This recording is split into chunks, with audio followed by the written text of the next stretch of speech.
Existe um tipo de injustiça que não cabe em papel de delegacia. Não tem carimbo que resolva. Não tem juiz que condene. É o tipo de covardia que acontece atrás dos muros altos, longe dos olhos do povo, onde o grito não atravessa a porteira e o medo vira a única lei que vigora.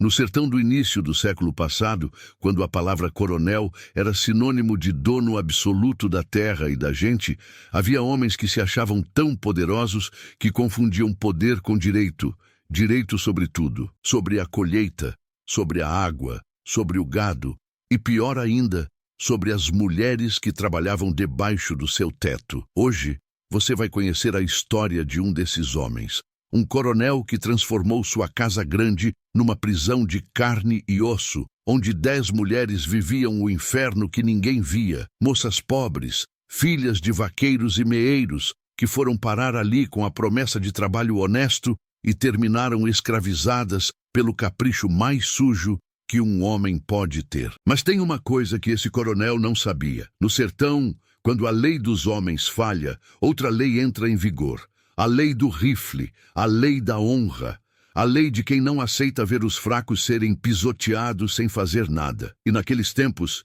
essa lei tinha um nome: Lampião. Antes de seguirmos com essa história que vai fazer seu sangue ferver e seu coração bater mais forte, eu preciso te pedir uma coisa. Se você valoriza essas histórias que o Brasil esqueceu, se você acredita que a memória do sertão precisa ser guardada, então, deixa seu like nesse vídeo agora. Compartilha com aquela pessoa que também tem raiz nordestina ou que gosta de uma história bem contada.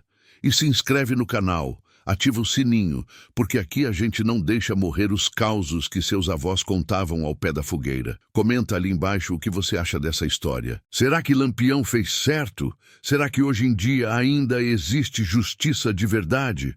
Agora senta aí, esquece o celular por meia hora e vem comigo para uma das histórias mais tensas e satisfatórias que você vai ouvir sobre o rei do cangaço. Vamos conhecer o dia em que Lampião invadiu a casa de um coronel safado e mostrou que no sertão quem abusa dos fracos paga o preço na mesma moeda. A fazenda São Jerônimo ficava encravada no meio da Caatinga, 3 léguas de distância da vila mais próxima. Era uma propriedade grande, dessas que você olhava do portão e não enxergava onde terminava. Cerca de arame farpado cercava tudo. Currais cheios de gado zebu. Casa grande de 2 andares pintada de branco com telha francesa trazida de Recife. O tipo de lugar que mostrava poder. O tipo de lugar que impunha respeito pelo tamanho, não pela honra do dono. O coronel Inácio Ferreira da Mota era o senhor daquelas terras. Homem gordo, de bigode retorcido nas pontas e corrente de ouro pendurada no colete. Tinha uns 50 anos, mas parecia mais velho, com aquela cara inchada de quem bebia cachaça todo dia e comia carne enquanto o povo passava fome na seca. Diziam que ele herdara a terra do pai, que por sua vez tinha tomado a terra de quem não tinha título nem pistoleiro para defender. Assim se fazia fortuna naquele tempo, com papel falso e bala certa. Inácio era casado com Dona Jacira, uma senhora magra e quieta que vivia trancada no quarto rezando o terço. Ela sabia de tudo o que acontecia naquela casa. Sabia e fingia que não sabia, porque era mais fácil fingir do que enfrentar. O coronel tinha 3 filhos homens que moravam em Recife estudando advocacia, longe dali, longe da realidade brutal que sustentava o luxo deles. Mas não eram os filhos nem a esposa que importavam nessa história. Era o que acontecia nos fundos da casa grande, nos quartinhos apertados onde moravam as empregadas. 10 mulheres, todas jovens. A mais velha tinha 25 anos. A mais nova, apenas 15 anos de idade. Haviam chegado ali de formas parecidas. Pais desesperados que aceitaram a oferta do coronel de empregar suas filhas como cozinheiras, lavadeiras, costureiras. Trabalho honesto, pagamento garantido, comida na mesa todo dia. Era isso que o coronel prometia quando chegava montado no cavalo baio nas casas de taipa dos seus meeiros e vaqueiros. E as famílias aceitavam porque não tinham escolha. Quando a seca vinha, quando a fome apertava, Quando o couro do estômago colava nas costas, qualquer promessa de trabalho parecia uma bênção de Deus. Só que não era bênção, era maldição disfarçada de oportunidade. As moças chegavam com a trouxa de roupa debaixo do braço, com os olhos assustados, mas esperançosos. Entravam pela porta da cozinha, recebiam um vestido cinza de uniforme e uma esteira para dormir no quartinho dos fundos. Nos primeiros dias, o trabalho era pesado, mas suportável. Lavar roupa no tanque, cozinhar feijão para o almoço dos vaqueiros, varrer os quartos da casa grande, passar roupa com ferro de brasa. Mas bastava uma semana, às vezes menos, para o coronel começar a aparecer de noite nos quartinhos. Batia na porta com força, entrava sem pedir licença, apontava para uma das moças e mandava ela seguir ele. Quem recusava, apanhava na hora. Quem gritava, apanhava mais ainda. Quem ameaçava fugir, tinha a família ameaçada de morte. O coronel deixava bem claro. Ele sabia onde moravam os pais delas, sabia onde ficava a casinha de taipa, o roçado pequeno, os irmãos menores, e tinha jagunço suficiente para fazer qualquer coisa que ele ordenasse. Então, elas se calavam, engoliam o choro seco, aguentavam em silêncio. Maria das Dores tinha 18 anos e era uma das que mais sofria nas mãos daquele homem. O coronel tinha uma fixação perigosa por ela, pelos cabelos longos e pretos, que lembravam os da falecida mãe dele. Chamava ela quase toda noite para o quarto. Maria voltava para o quartinho com os olhos inchados de tanto chorar, o vestido rasgado, a alma partida em pedaços. As outras moças abraçavam ela, limpavam as lágrimas, rezavam baixinho pedindo a Deus que mandasse um milagre logo. Joana, a mais velha do grupo, era quem tentava manter a esperança acesa nas outras.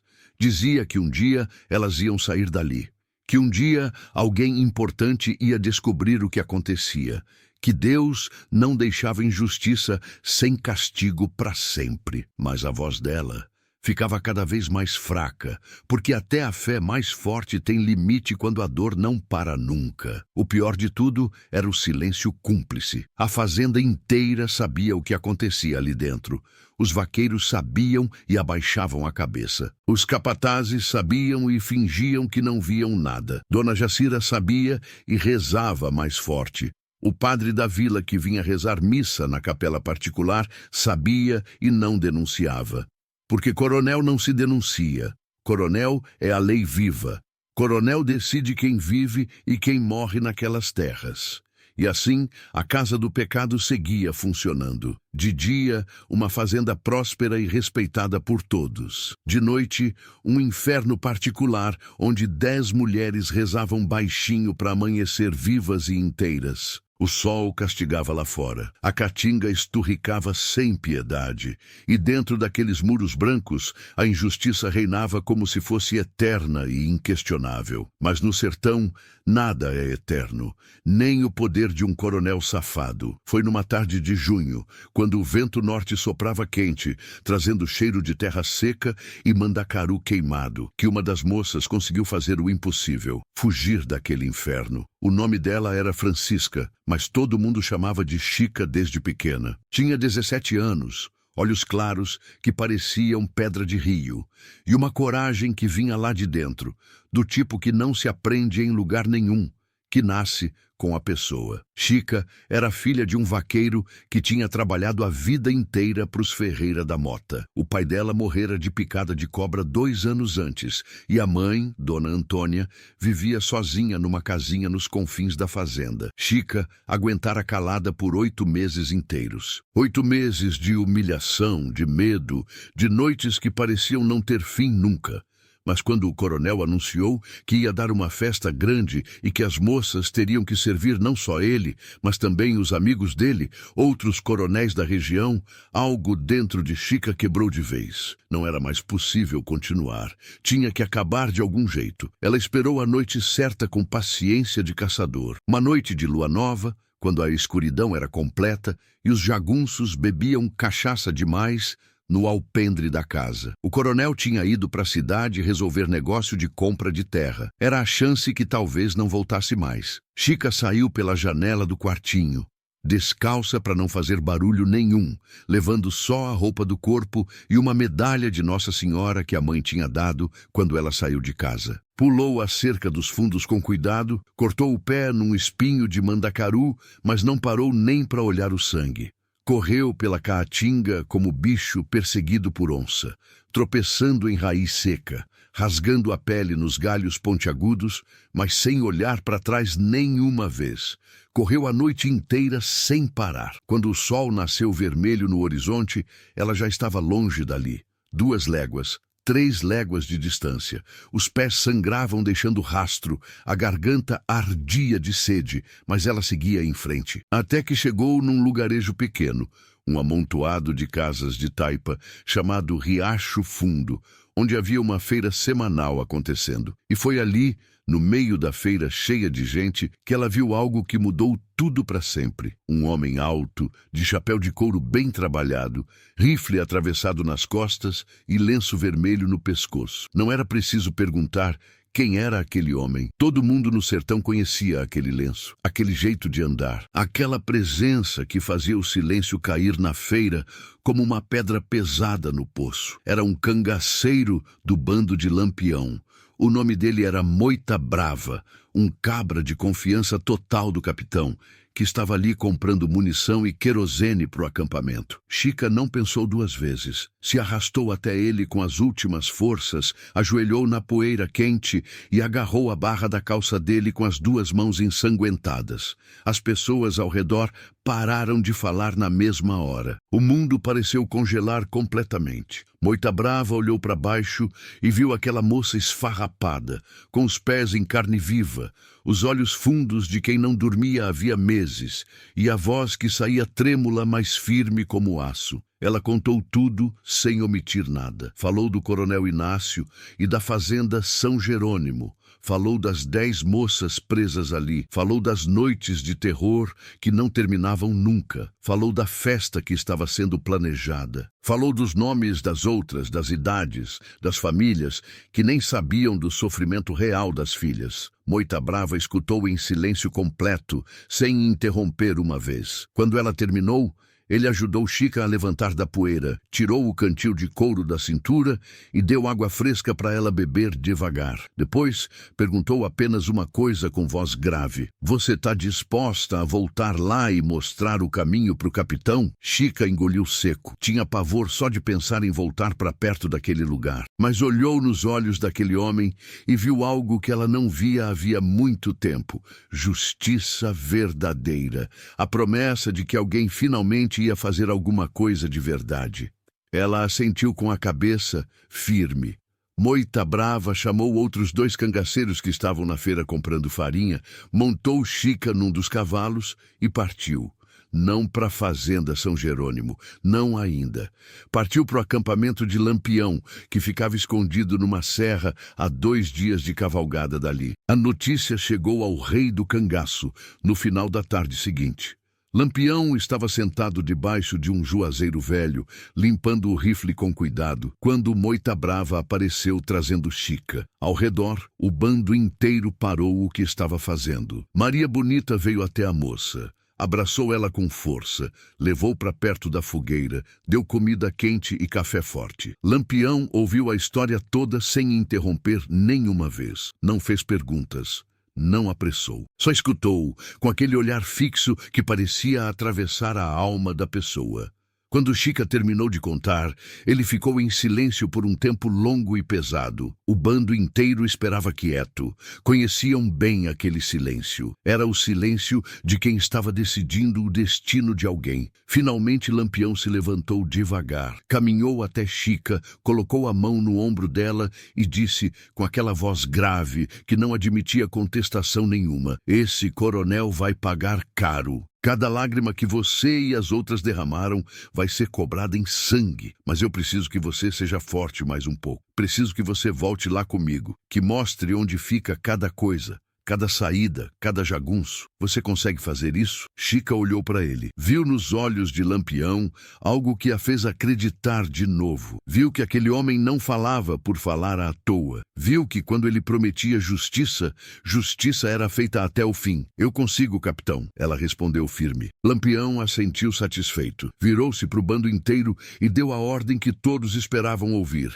Preparem as armas. A gente parte amanhã de madrugada. Lampião não era homem de agir no improviso cego. Quem achava que cangaceiro era só violência e tiro a esmo não entendia nada do sertão.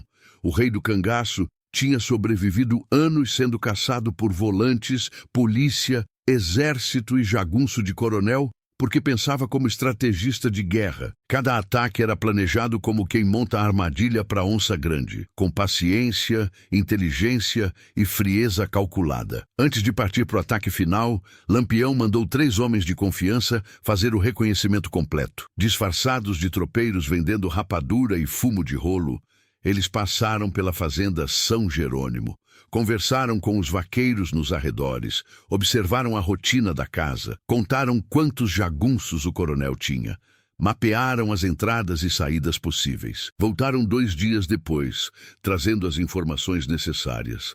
A fazenda tinha 8 jagunços armados de rifle. 4 ficavam de guarda durante o dia. Mais 4 à noite, em turnos alternados de 6 horas. O coronel dormia no quarto do 2º andar, sempre trancado, com uma espingarda do lado da cama. Dona Jacira dormia em quarto separado no outro corredor. As 10 moças ficavam nos quartinhos dos fundos, trancadas por fora com cadeado depois das 10 da noite. O portão principal era de madeira grossa de aroeira, fechado com tranca de ferro fundido. Mas havia uma passagem nos fundos, perto do chiqueiro dos porcos, onde a cerca estava meio caída e mal consertada. Era por ali que os vaqueiros entravam quando voltavam tarde da lida no pasto. Era por ali que Lampião ia entrar também. Ele reuniu o bando ao redor da fogueira grande. 23 homens e 4 mulheres, todos armados até os dentes, todos prontos para o que viesse. Maria Bonita estava ao lado dele, com o rifle no colo e o olhar atento. Corisco afiava o punhal comprido, com aquele sorriso torto que aparecia sempre antes de uma briga grande. Moita Brava carregava munição extra. Sabonete ajustava a coronha da carabina com cuidado. Lampião desenhou o plano completo na terra seca com um graveto pontudo. Falava devagar, com clareza absoluta, certificando-se de que cada um entendia perfeitamente sua função no ataque. A gente entra de madrugada, 3 horas da manhã, quando o sono pesa mais no corpo. Moita Brava, você leva 5 homens pela passagem dos fundos. Corisco, você e mais 6 vão cercar a casa pela lateral direita. Eu entro pela frente com o resto do bando. Quando eu der o tiro de aviso, ninguém mais dorme naquela fazenda maldita. E as moças, capitão? Maria Bonita perguntou preocupada. Chica vai com a gente para mostrar o caminho. Vocês vão direto no quartinho, tiram as moças e levam para longe da casa antes do tiroteio começar de verdade. Nenhuma delas se machuca, entenderam bem? Nenhuma. Elas já sofreram demais na mão daquele desgraçado. E o coronel safado? Corisco perguntou com aquele brilho perigoso nos olhos escuros. Lampião cravou o graveto na terra com força, bem no centro do desenho. O coronel é comigo, só comigo. Antes de continuar a história, quero fazer uma pausa aqui para pedir sua ajuda de novo. Se você está acompanhando essa narrativa e sentindo aquela satisfação de saber que a justiça está chegando forte, deixa seu like agora.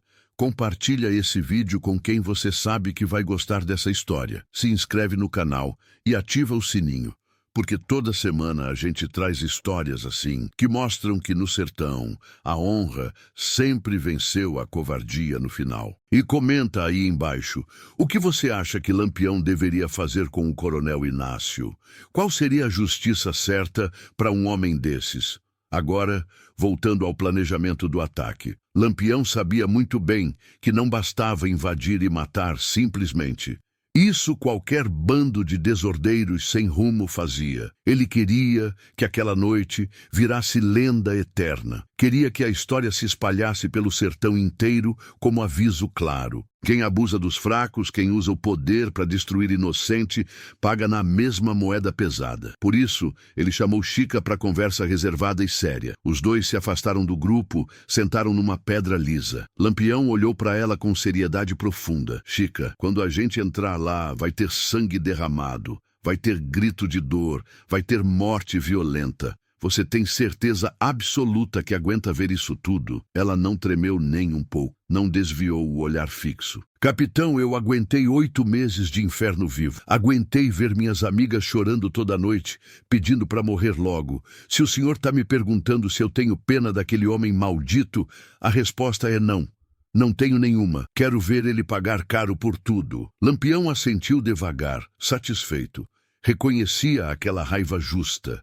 Era a mesma raiva que ele carregava desde que os Pereiras mataram seu pai covardemente e tentaram tomar as terras da família. Era a raiva de quem foi pisoteado e jurou nunca mais deixar isso acontecer com ninguém. Então você vai estar comigo quando eu entrar no quarto dele.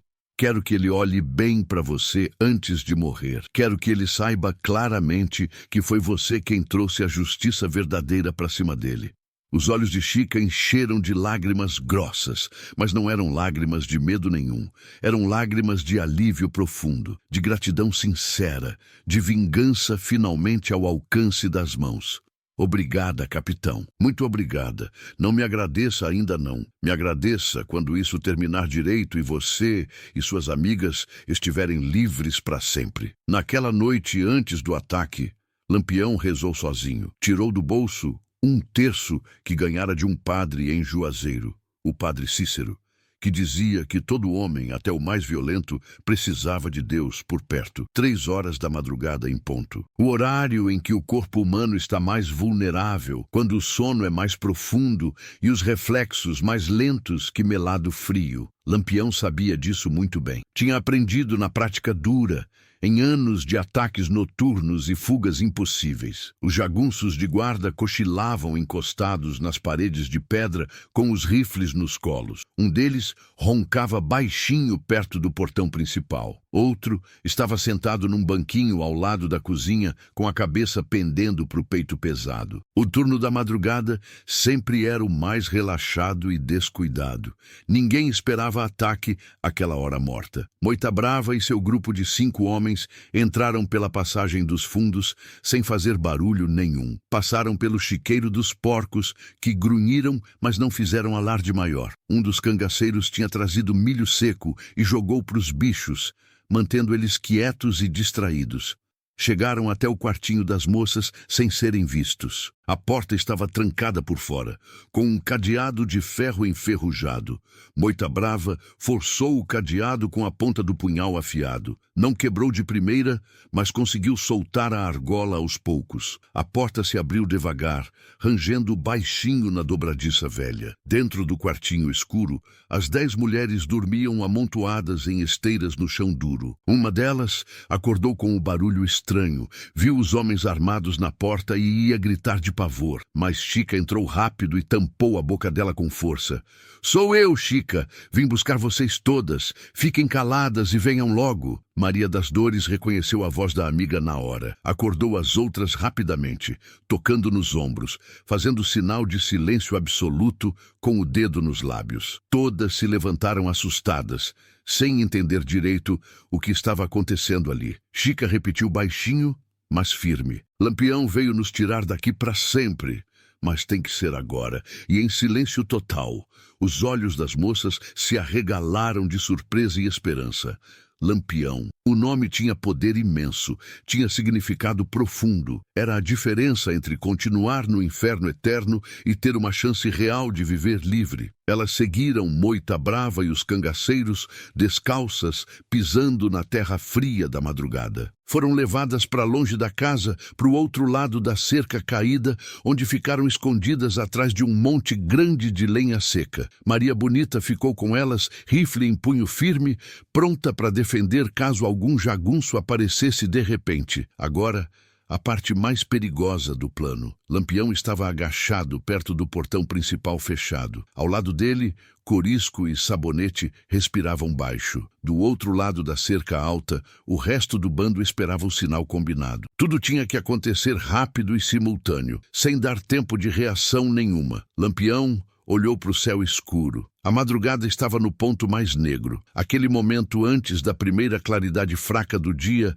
começar a pintar o horizonte distante. Respirou fundo, mirou o rifle para o alto e disparou com força. O tiro rasgou o silêncio pesado da noite como um trovão violento. Antes que o eco terminasse de morrer, o portão foi arrombado a chutes brutais. Lampião entrou correndo feito tempestade, seguido pelos cangaceiros gritando. Corisco apareceu pela lateral direita, berrando como um demônio solto. Os jagunços acordaram num sobressalto terrível. Tentaram pegar as armas caídas, mas já era tarde demais. O tiroteio começou pesado. Flechas de pólvora queimada iluminavam a escuridão completa.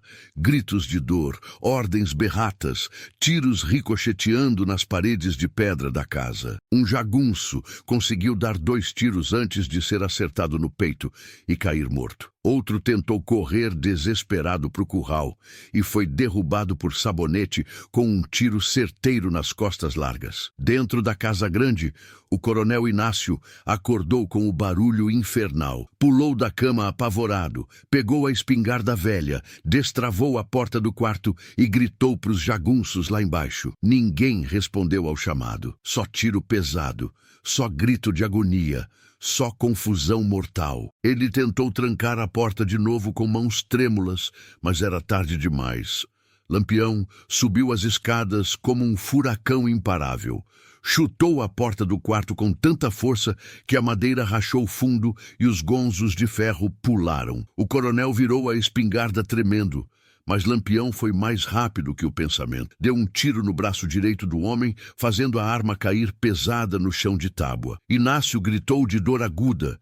Caiu de joelhos no chão, apertando o braço sangrando. Olhou para cima assustado e viu aquele homem alto, de chapéu de couro, rifle fumegante, olhos que não tinham um pingo de piedade nenhuma.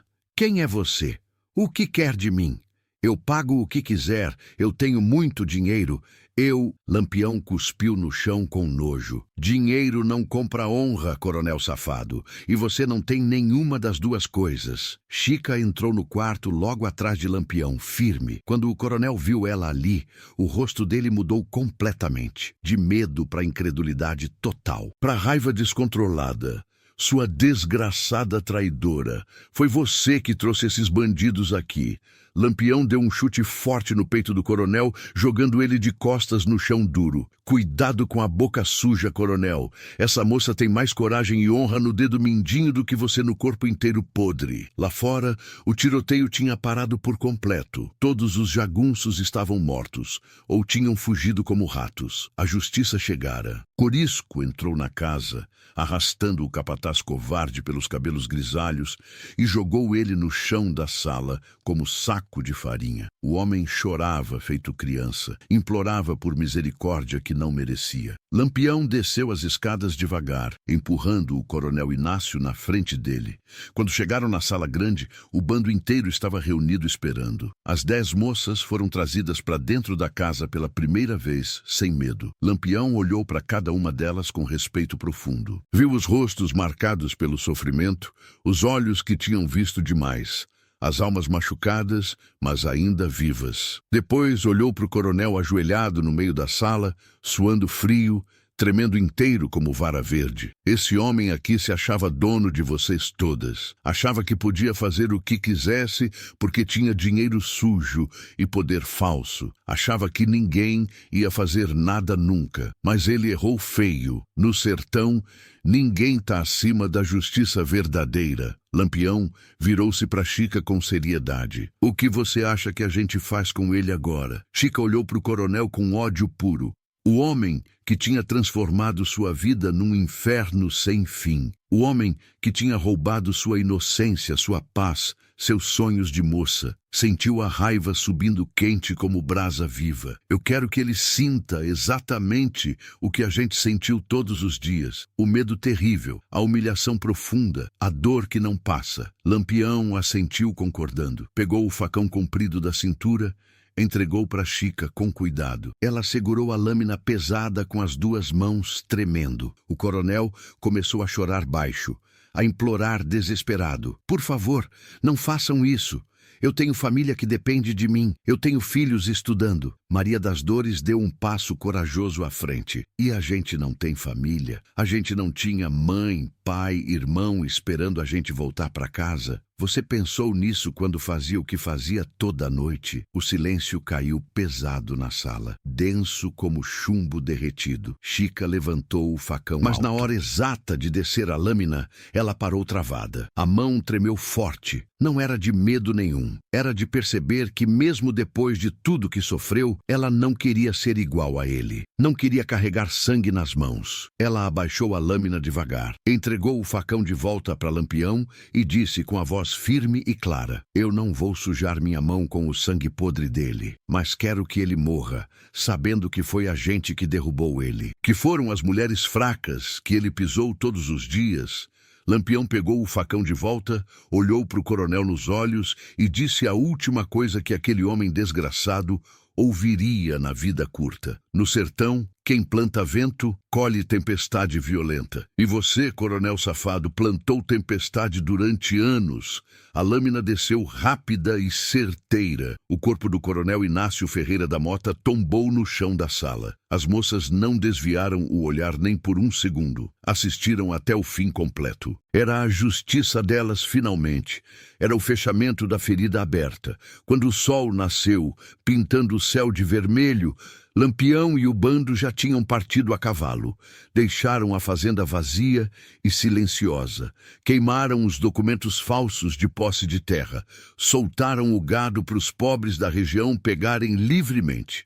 Levaram as 10 moças para a vila mais próxima, onde foram entregues às famílias, chorando de alívio. A notícia correu pela Caatinga como fogo em capim seco. De boca em boca, de feira em feira, de vila em vila, a história do que aconteceu na fazenda São Jerônimo se espalhou mais rápido que qualquer telégrafo conseguiria. E como toda história que passa de mão em mão no sertão, ela foi ganhando detalhes maiores, virando lenda viva, se transformando naquilo que o povo precisava ouvir para ter esperança. As 10 moças voltaram para suas famílias aos poucos. Não foi fácil de jeito nenhum. Elas carregavam marcas fundas que não se apagavam com água e sabão. Mas pelo menos agora carregavam também outra coisa importante: a certeza de que tinham sido vingadas com justiça, de que não ficaram sozinhas e esquecidas, de que alguém, em algum lugar distante, tinha se importado o suficiente para arriscar a própria vida por elas.